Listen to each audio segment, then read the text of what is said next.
She held her child close and closed her eyes to freeze, only to wake in a human's arms, warm at last. Kalen's rig wasn't much, a salvaged deep-range hauler, retrofitted for atmospheric prospecting on dead worlds, but it had life support that worked, mostly, and hands capable of coaxing warmth from frozen metal. He'd found the structure half buried in glacial dust, a vast geodesic dome sprawling across a plateau that should have been barren rock and ice. Instead, dormant bioluminescence pulsed faintly beneath layers of frost, hinting at a past life that had been snuffed out by something sudden and terrible. Curiosity, and the slim hope of finding intact tech or salvageable resources, had drawn him in. The entrance chamber was a tomb, everything coated in rime, frozen mid-function. Then he'd found the niche, a small alcove shielded from the worst of the cold, containing two figures encased in what looked like crystalline ice, strangely clear. One large, one small, curled together. Against every instinct screaming biohazard and ancient curse, he'd felt a pull. Not greed, but something akin to pity. They hadn't looked dead, not completely, more like sleep. His life was a long series of bad decisions, but this one felt less bad than usual. He'd used the rig's thawing unit, jury-rigged to deliver a slow, steady heat flow into the niche. It took hours. He watched the ice recede, revealing iridescent skin that shifted color faintly as it warmed, delicate limbs and faces etched with a deep, weary peace that ice couldn't completely erase. The larger figure stirred first, a shudder rippling through her form. A low sound, like ice cracking or dry leaves skittering, escaped her lips. Her eyes opened slowly, revealing twin pools of liquid light that scanned her surroundings, then landed on him. He was kneeling beside the niche, holding a thermal blanket ready. Her gaze was intense, alien, piercing. She didn't scream, didn't lash out. She simply looked, her eyes wide with disbelief, as she took in the cramped metal walls of his thaw chamber, the rough texture of his jacket, the steam curling from the melting ice, and finally, his hand extended cautiously with the blanket. She reached a trembling limb, her skin pulsing with faint light now, and touched the rough fabric. It was warm, real warmth. He saw the dawning comprehension, the shock. Then her focus snapped to the smaller figure beside her. It was a child, wrapped protectively in her arms. Kalen had already checked, a faint, slow life sign. He'd kept the heat focused on them both. She pulled the child closer, her eyes squeezing shut for a brief moment before opening again, fixed on him with an unreadable intensity. "You did this." Her voice was a low resonance, carrying through the small space. It wasn't the language he knew, but somehow his translator implant, a piece of salvaged tech itself, struggled to interpret the complex sonic patterns. Warm, brought. It was crude, broken, but the meaning was clear. He nodded slowly. "Joe, looked like you needed a hand." His own voice sounded rough and mundane in the sterile silence. He held out the blanket again. "Here, get warm." She hesitated, her gaze flicking between him and the blanket, then back to him. The child stirred slightly, a faint, soft chime-like sound accompanying its movement. This seemed to break her paralysis. With careful, measured movements, she accepted the blanket, wrapping it around herself and the child, her large, luminous eyes never leaving his face. The silence stretched, thick with unspoken questions, and the vast gulf between their worlds. He saw the fear in her eyes, buried deep beneath layers of what looked like ingrained composure. But he also saw a flicker of something else, desperate hope. He was just a human, a scavenger, smelling of recycled air and old metal. But in this moment, in this frozen tomb, he was warmth and life. She watched him, this creature of rough edges and warm skin, as he moved about the small, cluttered space. He was loud compared to the silent hum of the biodome's dormant systems, his movements decisive but clumsy. Her translator, a device that seemed to cling to her auditory nerves like a persistent spore, rendered his language into crude approximations within her mind. Food, need, water, clean. He offered things, simple necessities, things she hadn't considered in the long, timeless drift of the freeze. Her species, the Kier, could enter deep metabolic stasis, triggered by catastrophic environmental collapse or grievous injury. It was a last resort, a gamble against extinction. Lyra had initiated it for herself and her heir when the final wave of the blight had swept through their sectors, freezing vital biomes and shattering their world cities. Their hope had been that some distant epoch would see the blight recede and warmer currents return. To wake like this, not to the slow thaw of a recovering world, but to the artificial heat of a Feynman space, to the presence of an unknown species, it was disorienting and terrifying. The child, Ethel, stirred again, a small, fragile being whose survival was her paramount duty. Lyra held her closer, the rough human blanket a strange comfort. "Where are we?" her translator struggled. "Location define?" He pointed vaguely at a display on a console. "This old dome, on an iceball world. It's derelict. Been down for centuries, probably." He gestured around the thaw chamber, then towards the door that led back into the frozen structures. "My ship's outside. Found you inside that frozen storage unit." Storage unit. The sacred niche of preservation, reduced to a storage unit by this Kalen. That was his designation. A series of resonant frequencies, her translator rendered as Kalen. He was a survivalist, a prospector, concept strange and alien. He didn't carry the marks of lineage or the resonate hum of a bonded pair. He was alone. The blight, did it recede?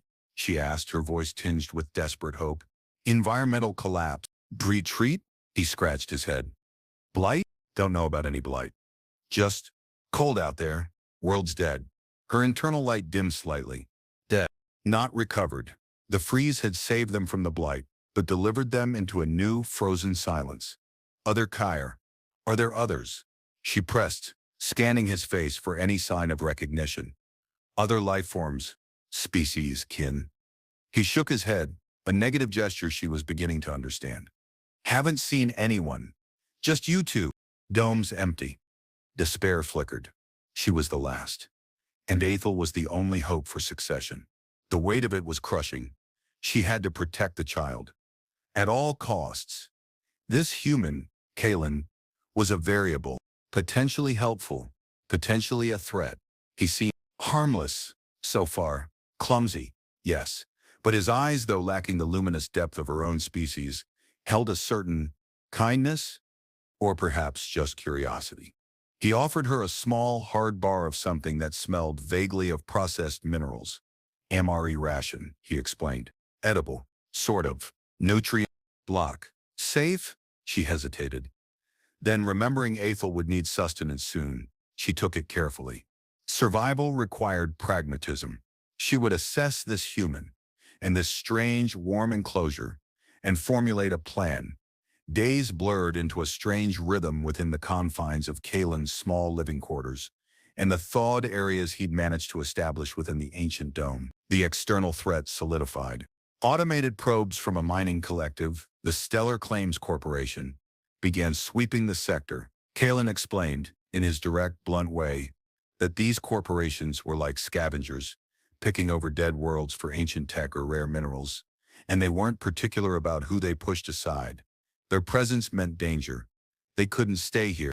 Lyra learned to navigate the cramped spaces of his makeshift home.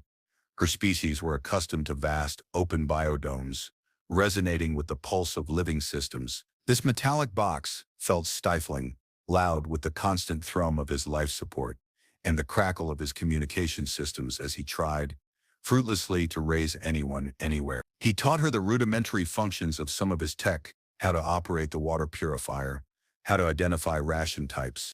She, in turn, shared fragments of her knowledge about the biodome itself.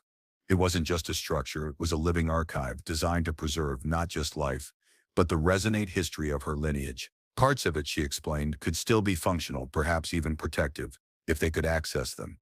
This required moving deeper into the frozen, unstable parts of the dome, a dangerous prospect. Lyra's strength was returning, though her internal resonance, the soft glow that typically suffused her form, remained dim, a sign of her depleted state. Ethel, too, was recovering, the child's chime-like voice growing stronger. Kalen watched Lyra care for the child with a quiet intensity. Lyra didn't fully understand. He often looked at Ethel with a complicated expression, a mix of tenderness and what looked like pain. He didn't speak of his own past easily, but once, while fixing a flickering light panel, he'd said, "Lost my family." Station went dark, just like that, a raw, factual statement that hung in the recycled air. Lyra's translator rendered it as kin sin, habitat, or it wasn't the same as losing one's lineage to a species-wide blight. But the core concept of loss resonated. It was a fragile bridge built between them, a shared understanding of absence. He was practical, resourceful. He could fix things, rig power conduits, identify weak points in the dome's decaying structure. She held the keys to the dome's secrets, knowledge passed down through her lineage, stored not just in her memory, but woven into the very fabric of her being. An alliance, born of necessity and shared threat, began to solidify. The lower levels, Lyra said one cycle, gesturing towards a sealed, frozen access shaft in the distance. They contain the core archive, and perhaps a way out. Lower levels, archive. Escape route. Kalen studied the ancient interface panel beside the shaft. Coated in layers of frost, looked sealed tighter than a drum, and rigged to blow if you try to force it, knowing these old defense systems. Protect, volatile. Lyra placed a hand on the frozen panel. Her fingertips, iridescent and delicate, began to glow faintly. A low hum started, originating from her, resonating with the ancient tech. Resin required. Lineage key. Kalen watched, fascinated, as the frost on the panel began to recede rapidly around her touch. The panel chimed, a sound that resonated not just in the air, but felt like it vibrated through Lyra's form. It wasn't just a lock, it was a biological or energetic key. His practicality met her inherent connection to this place. They needed each other to survive. The stellar claims probes were getting closer. Time was running out. They descended into the lower levels, Kalen's flashlight beams cutting through the profound darkness, revealing dormant, glowing flora and intricate frozen machinery. The air grew colder, thicker, with a scent of ancient dust and something else, something faintly metallic and sweet. Lyra moved with a grace that belied her recent stasis, her internal glow strengthening slightly in the presence of the archive's residual energy. Ethel was bundled securely against Lyra's chest. Kalen navigated the treacherous path, his heavy boots crunching on frost-covered walkways, occasionally reaching out a steadying hand to Lyra, who accepted it without hesitation now. They were a unit, bound by the shared goal of survival and the child they protected. The stellar claims raiders weren't subtle. They heard the distant rumble of drilling, the sharp clang of metal on metal from higher levels. They were breaking in. "They're fast," Kalen muttered, checking a handheld scanner that showed the raiders' projected breach points. "Probably of specialized boring equipment. They want something down here. Swift, equipment, objective." Desir. Lyra felt the resonance of the archive pressing in, a silent hum of countless stored memories and energies. "They seek the core," she stated, her voice low. "The heart of the archive. It contained the resonate history, the genetic keys, the knowledge of the Kyre, and its power source." "Seek, core, power," Kalen whistled softly. "Big power source, huh? Enough to interest a corp? Significant. Energy." He grinned, a brief, tight expression. "Figures. Always the power source. Galaxy runs on. Who's got the biggest battery?" The dry humor was becoming less alien to Lyra, a strange coping mechanism this human employed. They reached a vast chamber, the air thick with dormant energy. In the center, a massive, crystalline structure pulsed with faint light, the heart of the archive. It was guarded by intricate security systems, currently dormant, and seemed to emanate a deep, sad resonance. Lyra felt the history stored within it, the hopes and failures of her ancestors. It needed to be protected. To activate its full potential, Lyra explained, touching a panel near the heart, requires a lineage key and a resonance anchor. Activate requires key, anchor. She looked at Kalen. "I am the key. the last of the primary line. But the anchor, just as it requires a stable external life force, bonded to the key's resonance. In the time of the blight, bonded pairs perform this ritual. Anchor, external life, bonded. Her gaze was direct, her luminous eyes searching him. He understood. A ritual, a bonding, for survival. Me? Kalen asked, surprised. You? Lyra nodded. Your life force is strong, stable, compatible with the archive's frequencies. The ritual, it is called the pulse sync. It requires skin-to-skin contact, a merging of resonance, to awaken the heart. Rich contact, merging, the implications hung in the air between them. Not just a technical requirement, but a deeply intimate act for her people. Her composure was absolute, masking the vulnerability she felt. Survival required this, but to bond with an unknown alien male. Skin to skin, huh? Kalen ran a hand through his hair. Bit more involved than jump-starting a battery. More involved. His dry humor, again. He looked at the approaching threat signals on his scanner, then at the dormant heart, then at Lyra, her face serene despite the stakes. He had nothing left to lose. This was about her lineage, her child. But he had come this far. He wouldn't abandon them. All right, he said, his voice quiet but firm. Tell me what I need to do. Instruct. The air in the archive chamber crackled with anticipation, and the distant sounds of the raiders breaching further into the dome. Lyra began the ritual of the pulse sync. It was simple in its physical requirements, profound in its meaning. She instructed Kalen to remove his outer layer, revealing his skin, which was a stark contrast to her own iridescent form. His body felt warm, solid, emitting a steady, unfamiliar energy signature. She took his hand, guiding it to a specific point on the crystalline surface of the heart of the archive. Her own hand rested beside his. Then she pressed her other palm flat against his chest, directly over his own heart. Feel, she whispered, her voice resonant. Feel the pulse of the heart. Feel my pulse, allow them to become one with yours. Feel pulse, merge. Kalen closed his eyes, focusing past the strangeness of her touch, past the fear and the adrenaline. He felt the faint, slow beat of his own heart, the rapid pulse in her delicate palm against his chest, and beneath his other hand a subtle, deep vibration emanating from the crystal structure. He focused, trying to let go of the noise, the fear, the rational mind that screamed this was impossible. He just felt, and something shifted. Not just a physical sensation, but an internal one. It was like tuning a frequency. His own internal rhythm began to sync. First with Lyra's, then with a deeper, slower pulse of the heart. Her skin against his felt less alien, more like a natural extension. His consciousness seemed to brush against hers, a momentary flicker of understanding that transcended language. He saw glimpses, not visual images, but pure feeling, of ancient forests, soaring structures, the warmth of countless other care pulses beating together. A collective memory, Lyra's internal glow, intensified, spreading across her skin like liquid light. The crystal heart responded, its light growing brighter, stronger. Energy surged through the chamber. Warning klaxons began to blare from the levels above. Louder now, closer. They are near, Lyra cried, her voice strained with effort. Near.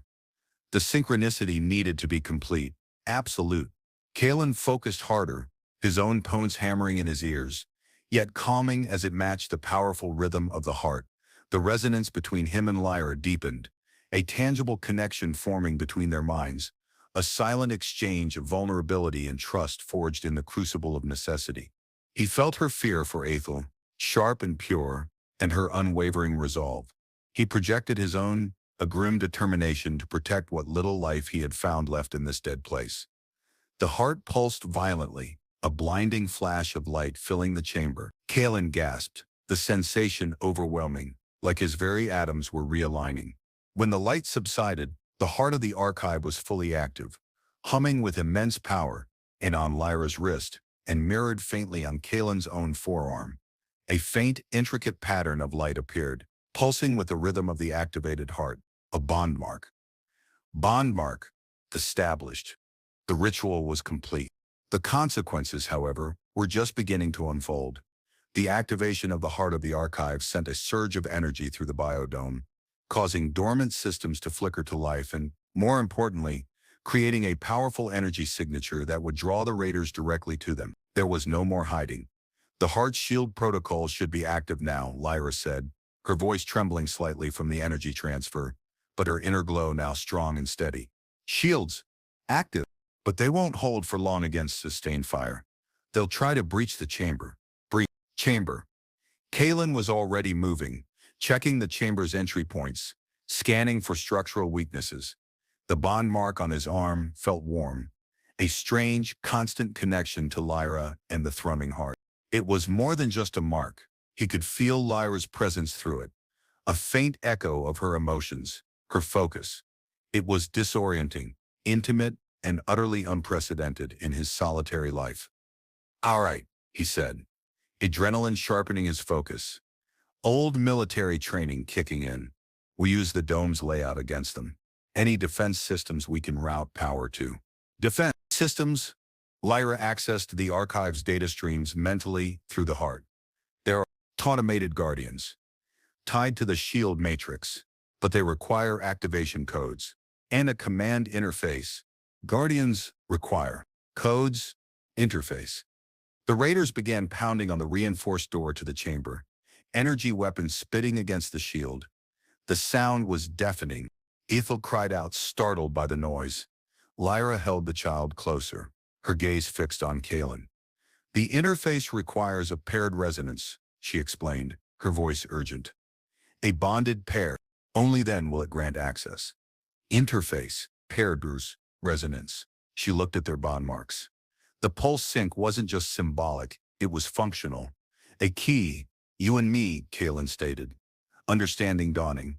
The bond mark isn't just for show. It's a security clearance. He moved to a complex console near the heart. "Okay, how do we do this?" "How? Proceed?" Lyra joined him, placing her hand on the console. Kalen placed his hand beside hers, aligning their bond marks. A jolt of energy passed between them, recognized by the console. Symbols flared to life on the screen, flowing patterns of light that Lyra seemed to understand instinctively. "It requires synchronicity," she explained, her eyes fixed on the console. "Focus your resonance with mine. Think of protection, of the child, of this place." Synchronicity, protection, child, place. He focused, letting the strange connection of the bond mark guide him. He thought of everything he had lost, everything he didn't want them to lose. The desolate emptiness of space, the cold silence of a dead world, contrasted with the fragile warmth of Ethel's breath and the luminous presence of Lyra. Their shared resonance locked, a click echoing through the console. The symbols solidified. Lyra began issuing commands in her own language. The console translated into system activation sequences. The automated guardians, ancient defense bots, whirred to life in other parts of the dome. Energy conduits glowed. The chamber door shuddered under the raiders' assault, the shield flickering. They had bought themselves moments, perhaps minutes. The raiders were breaking through. It was time to fight. The raiders breached the chamber. A wave of heavily armed mercenaries in corporate-branded armor. Energy fire streaked through the air. Kalen reacted instinctively, pulling Lyra behind a console bank while simultaneously drawing his salvaged energy pistol. His shots were precise, honed by instinct and past conflict. Lyra, despite her species' emphasis on emotional restraint, moved with a swift, fluid grace, guiding Kalen to optimal cover points, accessing secondary defense systems through the pulsing heart. The pulse sync had done more than just activate the archive. It had intertwined their senses on a subtle level. He could anticipate her movements, feel her intent, almost hear her silent commands before her translator processed them. She conversely seemed to sense the trajectory of incoming fire, warning him with sharp intake of breath or subtle shifts in posture before he saw the bolt. A raider got too close, attempting to flank them. Kalen took him down, but another surged forward. Lyra didn't hesitate.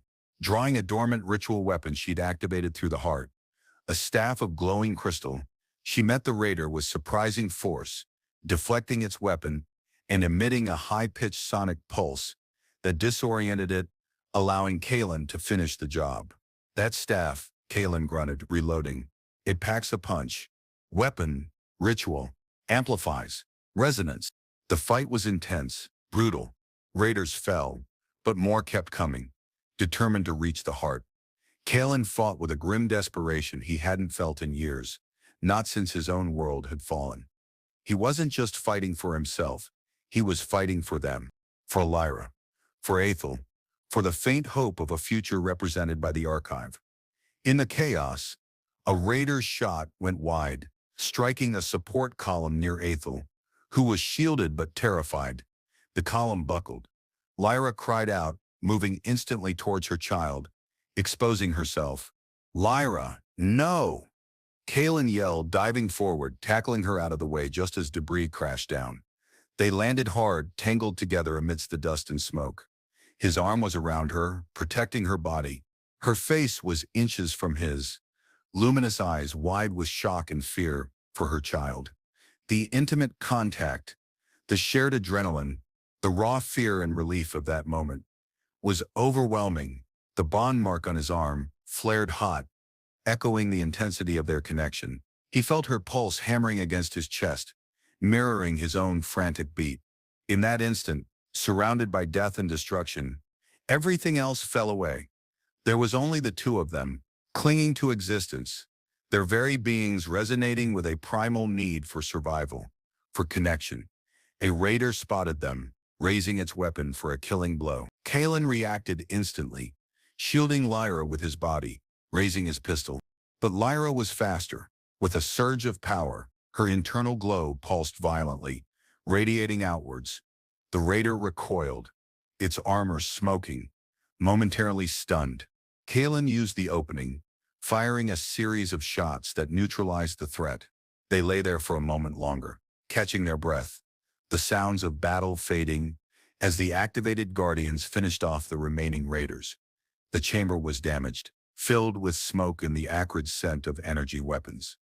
But they were alive. The physical intimacy, born of the fight and the near-fatal moment, had shifted something fundamental between them. The pulse sync had created a bond, but this chaos had seared it into their souls. The fight was over, the raiders defeated, their broken forms scattered across the chamber floor. Silence descended, thick with the smell of ozone and death. Kalen pushed himself up, his muscles aching, every nerve ending screaming.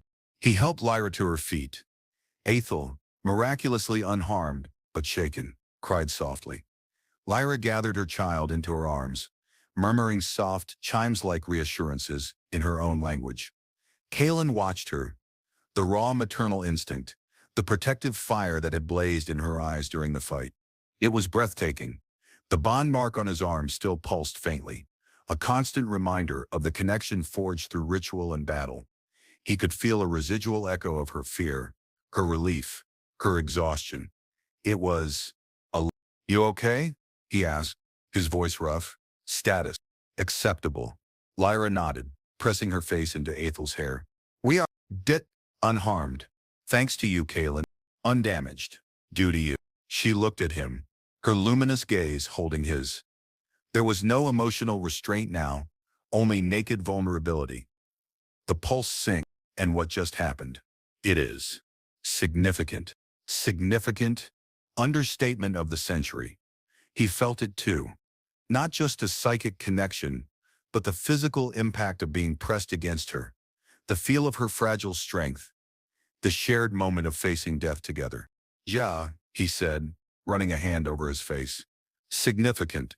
The adrenaline was faded, leaving behind a profound weariness and a complex tangle of emotions he wasn't equipped to handle. He was a survivalist. He fixed things, scavenged, stayed alive. He didn't do whatever this was. "The bond mark," Lyra said, raising her arm, her luminous pattern pulsing gently. "For my species, it is more than a marker. It signifies a deep connection, a pairing. Marker, connection, pairing." His own mark pulsed faintly in response. He looked down at it. A pairing. What did that even mean in her culture? For humans, a pairing was marriage, a relationship. This wasn't exactly a first date. A pairing, he repeated slowly. Like, you and I are bonded? Bonded. She nodded. By the ritual, by the sharing of resonance, by the defense of the heart and the lineage. It is permanent, permanent, permanent. He was a drifter, a man with no home, no. And now he was permanently bonded to an alien queen and her child, on a derelict world, according to the laws of a dead species. It was absurd. It was insane. And looking at Lyra, holding her child, her luminous eyes searching his with such vulnerability, he didn't feel insane. He felt anchored. Right, he said, a faint, dry smile touching his lips. Permanent bonding. Figures. Just when I thought my life couldn't get any weirder. Weirder? Lyra blinked, the idiom lost on her. But she saw the smile, the slight easing of tension in his face. And something in her resonated with it. The sheer improbability of it all. They had survived. And in doing so, they had become something unexpected. A unit, a pair. In the wake of the attack, the archive chamber, though damaged, became their sanctuary. The heart continued to pulse, powering the remaining biodome systems and maintaining a weaker but still functional shield against the exterior. Kalen worked tirelessly, patching systems, reinforcing damaged structures, cannibalizing the Raiders' gear for useful components. Lyra, guided by the archive's resonance and her connection to the heart, accessed deeper levels of stored knowledge. She learned how to optimize the dome's remaining life support, how to cultivate the dormant flora for sustenance, how to utilize the archive's vast databanks. Their bond mark remained, a subtle, constant link. He could feel her emotional state, a faint echo of her thoughts, particularly when focused on Ethel or the archive. It was intrusive, at times, but also comforting in the vast, silent emptiness of the dome. It meant he was never truly alone. Lyra found the sensation equally disorienting, yet strangely soothing. To feel the steady presence of another mind, another life force, was a new experience for her, accustomed to the emotional discipline of her culture. His thoughts were chaotic, practical, filled with strange human idioms, but also held a deep current of quiet sorrow and fierce protectiveness.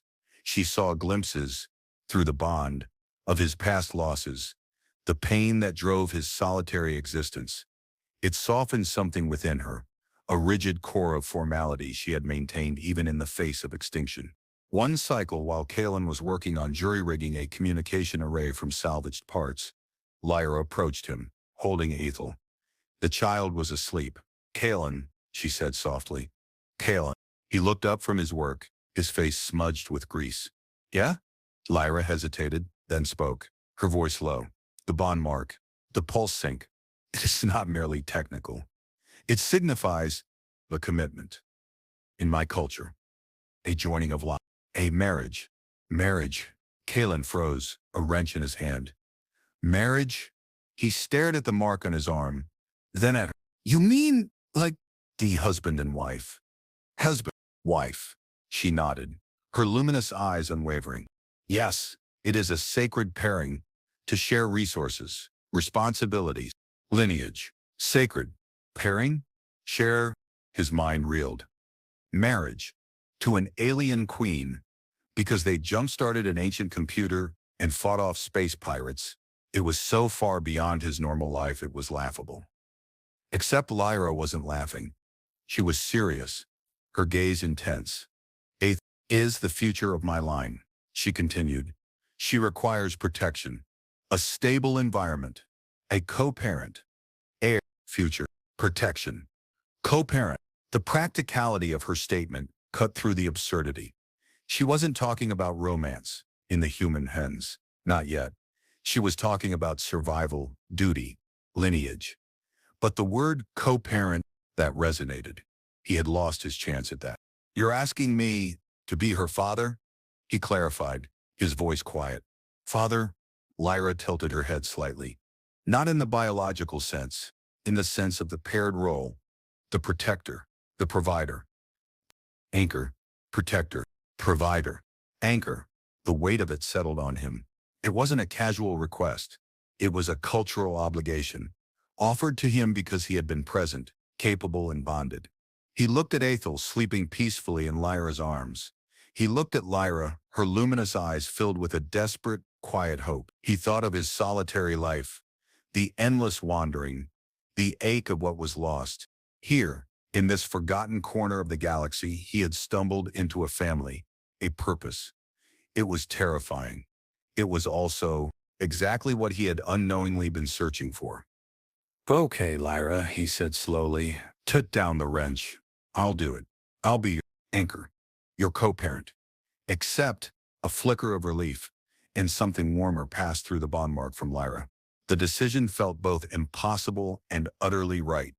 Their life settled into a rhythm, dictated by the needs of the archive and Ethel. Kalen repaired and improved the biodome systems, creating hydroponic gardens from dormant spores, establishing communication channels with potentially friendly outposts, though none were close, and setting up enhanced defenses. Lyra delved deeper into the archive, rediscovering forgotten Kyer knowledge, their history, their art, their understanding of the universe. Ethel thrived under their combined care, the child's laughter and curious chimes filling the previously silent chambers.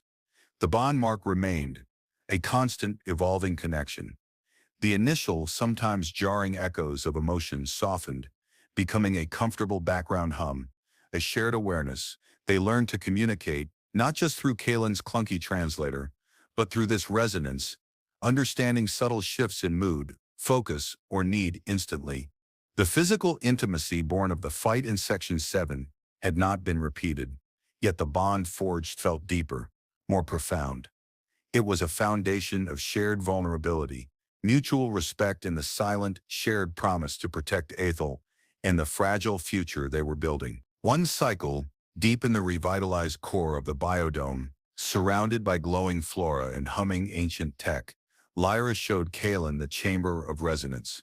It was a circular space designed for the pulse sync ritual, but also for other forms of communal and intimate connection among bonded pairs. The air here felt different, alive with latent energy. This chamber, Lyra explained, her voice fast, was for the deepening of the bond. Deepening bond. She looked at him, her luminous eyes filled with an emotion. Kalen could now read through their shared resonance, a hesitant longing, a quiet seeking. Their bond was established, their roles accepted, but there was a natural progression within her culture, a merging that went beyond necessity. "Our pairing," she continued, gesturing to their bond marks, "is recognized by the heart, by the arc. It is a bond of survival, yes, but it can be more." Cowan felt a warmth spread from his bond mark through his chest.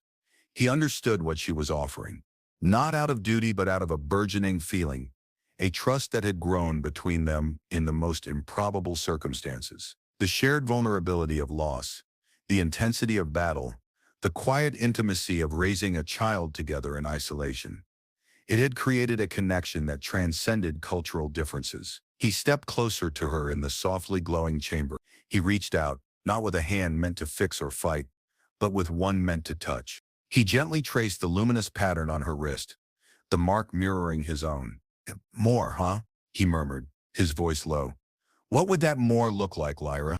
"Appearance. More." Lyra met his gaze, her internal glow intensifying, filling the chamber with soft light. "It is the merging of being, the sharing of self, enabled by the bond. Merge, sharing, self." It wasn't about physical form, but about consciousness, emotion, spirit, a merging made possible by the foundation of trust and resonance they had built. He understood this wasn't human romance, with its clumsy starts and unsure steps. This was ancient, ritualistic, tied the very essence of her species and the life force of the archive. But the underlying feeling was universal. Connection, desire, love perhaps, in a form he hadn't recognized before. "Okay," he said, his heart beating steadily, his pulse syncing with hers through the bond. Show me more. Show me." Lyra smiled, a soft, radiant expression that made the luminous flora seem dim by comparison. She took his hand, leading him deeper into the chamber of resonance, into the heart of their shared world, ready to guide him through a different kind of merging, one that promised not just survival, but belonging. The chamber of resonance was warm, humming with a gentle energy that vibrated through their bodies. Lyra guided Kalen to the center of the chamber, where intricate patterns of light pulsed on the floor. She explained that the energy here facilitated the merging, allowing for a deeper resonance between bonded pairs, a sharing of not just thought and emotion, but core being. It requires openness, she murmured, her voice soft, resonant, a willingness to share everything, past, present, self. Openness, share everything. Kalen felt a ripple of apprehension, quickly soothed by the steady warmth of the bond mark and Lyra's calming presence. He had shown her parts of himself through the bond already, his grief, his determination, his quiet hope. But everything felt vast, daunting. Yet standing here with her, in the heart of the world they were rebuilding, with Ethel sleeping safely nearby, he felt a profound sense of trust. He nodded. "Okay, I trust you." Trust. Lyra's internal glow intensified further, a beautiful display of shifting colors that flowed over her skin. She reached out and placed her palms gently against his chest, directly over his heart, mirroring the start of the pulse sync ritual. Kalen placed his hands on her shoulders, feeling the delicate structure beneath the luminous skin. "Feel the connection," Lyra instructed, her voice a low hum that resonated within his chest. "Allow our pulses to sync, not just in rhythm, but in essence. Feel connection, sync, essence." He closed his eyes, focusing inward, on his own beating heart, on the warmth spreading from her touch, on the constant thrum of the bond mark. He felt the familiar sync begin, their pulses aligning. But this time, it went deeper. It wasn't just a rhythm, it was a flow of energy, of consciousness.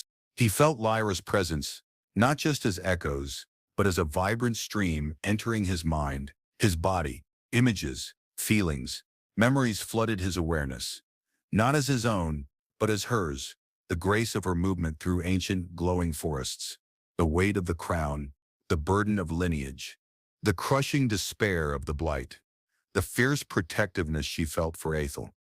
And intertwined with it all, a new, burgeoning feeling directed at him, curiosity, acceptance, a quiet joy in their shared survival. He let his own barriers down, allowing his own stream of consciousness to flow back to her.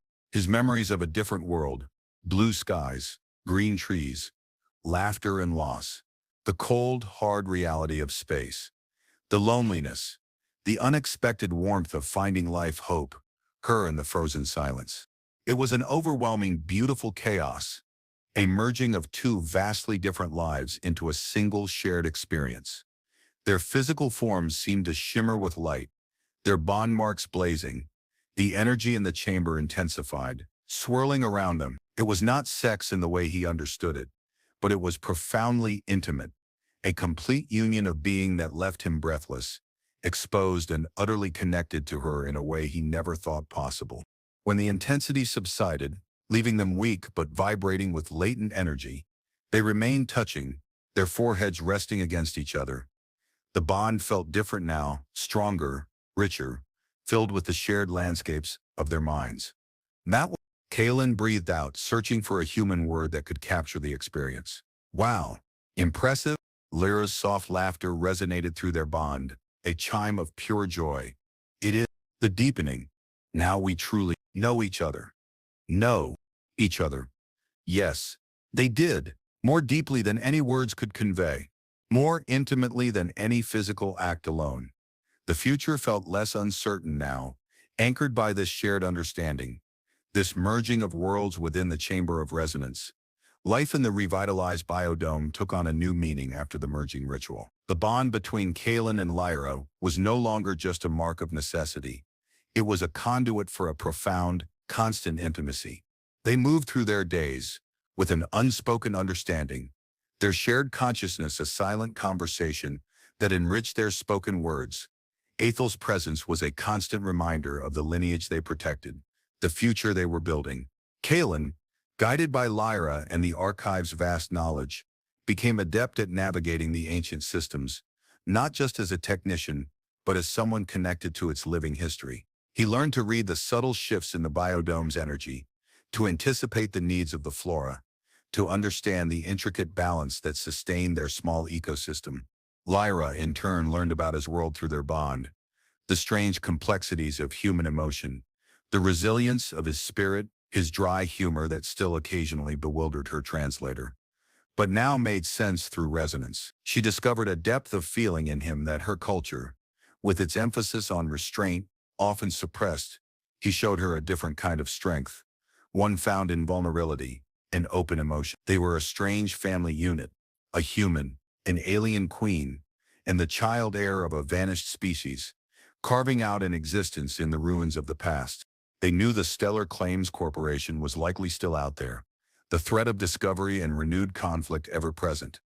But they were no longer just hiding. They were growing, adapting, creating something new. The archive revealed not only the history of the Kyre, but also ancient prophecies, whispers of a time when their species resonated with others, when alliances were forged not through conflict, but through shared consciousness and mutual aid. Their bond, the unique merging of human and Kyre, seemed to echo these forgotten tales, suggesting their pairing was perhaps not an accident, but a fulfillment of a long-dormant possibility. One evening, they stood together in the main dome chamber, watching the bioluminescent flora pulse with soft light. Ethel was asleep in a makeshift crib Kalen had built. The air was warm, filled with the scent of growing things. The archive speaks of possibilities, Lyra said, her voice quiet, of reaching out, of finding others who seek resonance. Possibilities, reaching others, resonance. Kalen took her hand, his thumb gently tracing the mark on her wrist. You mean finding survivors, or reaching out to other species? Survivors? Other species? Lyra looked at him, her luminous eyes reflecting the soft glow of the chamber. Perhaps both. Our bond, it is unique. It proves that connection is possible, even across the vastness. Bond, unique, connection, to possible. He smiled, a genuine, open smile that reached his eyes. Yeah, it does, doesn't it? The past was a ruin. The galaxy was a dangerous place, but here, in this small pocket of life, they had revived. Anchored by their impossible bond in the fragile life of the child, there was hope, a hope for a future where resonance mattered more than conflict, where different species could find common ground, perhaps even love. Their story was just beginning, a new chapter written in the language of shared pulses and merged souls, a testament to the warmth that could bloom even in the coldest, darkest corners of the universe. The decision to reach out wasn't made lightly. The Stellar Claims Corporation was a known threat, but remaining isolated, however safe the biodome, meant eventual stagnation. The archive contained immense knowledge, not just of the Kyre, but of ancient galactic pathways and dormant technologies.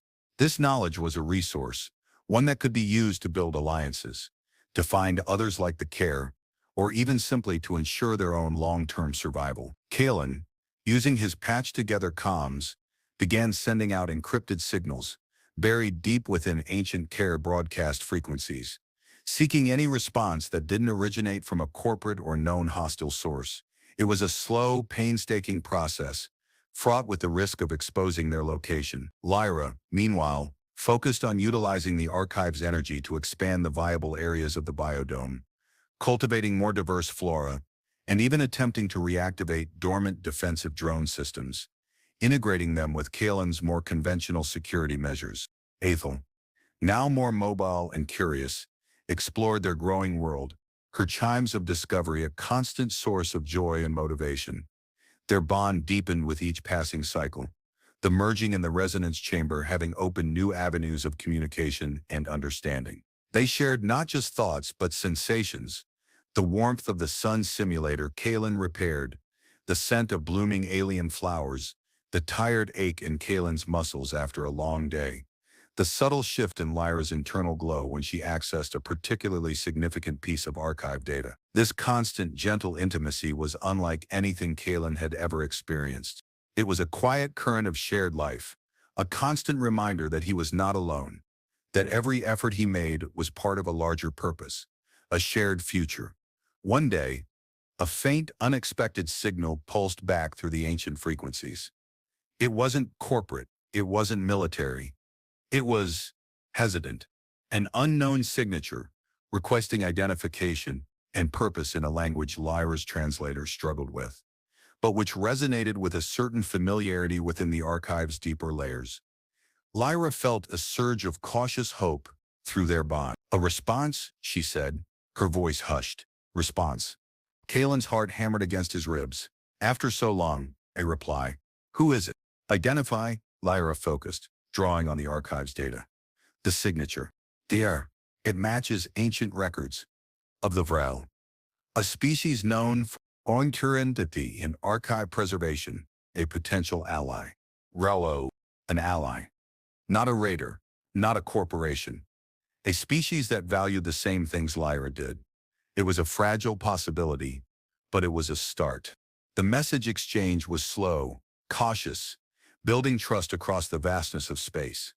They shared snippets of information, the existence of the living archive, the remnants of a noble line, the need for connection. They spoke of resonance, of shared consciousness, of a unique bond that transcended species.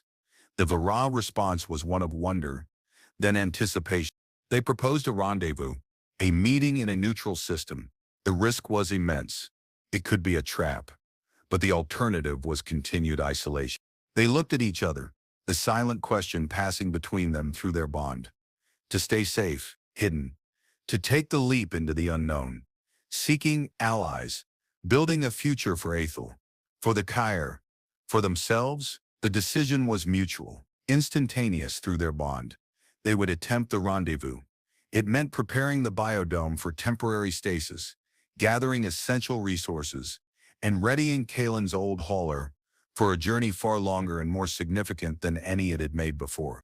It was a massive undertaking, pushing their combined skills and the archive's resources to their limits.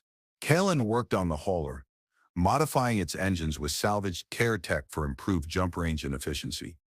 Lyra, drawing on the archive's knowledge and Kalen's practical skills, reinforced the ship's hull, upgraded its shields, and integrated a small portable unit of the heart of the archive into the ship's navigation and communication systems, allowing them to maintain their bond and access vital data even away from the dome. Aethel, sensing the change, was both excited and clingy, her small chimes expressing a mix of curiosity and apprehension. The bond between Kalen and Lyra was their anchor throughout the preparations, a constant source of mutual support and understanding. There were moments of tension, disagreements born of different perspectives, Kalen's pragmatic caution clashing with Lyra's sometimes ritualistic approach, or her deep-seated sense of responsibility to her lineage, causing her to take risks Kalen found terrifying. But the bond always brought them back, allowing them to see past the surface conflict to the shared goal, the mutual love and respect that underpinned their partnership. They weren't just survivors anymore. They were pioneers, carrying the last vestiges of a noble past into an uncertain future. As the day of departure approached, they spent their final cycle in the heart of the archive chamber, the place where their bond had been forged and deepened. The chamber pulsed with a gentle farewell energy. Lyra stood beside Kalen, Aethel nestled between them, her small hand gripping Lyra's finger. "This place, it feels like a part of us now," Kalen murmured, his hand resting on Lyra's shoulder. "Part of..." Lyra leaned her head against his. "It is, and through the portable heart, it will travel with us. As will our ancestors. As will our bond." Travel, bond. The journey ahead was perilous.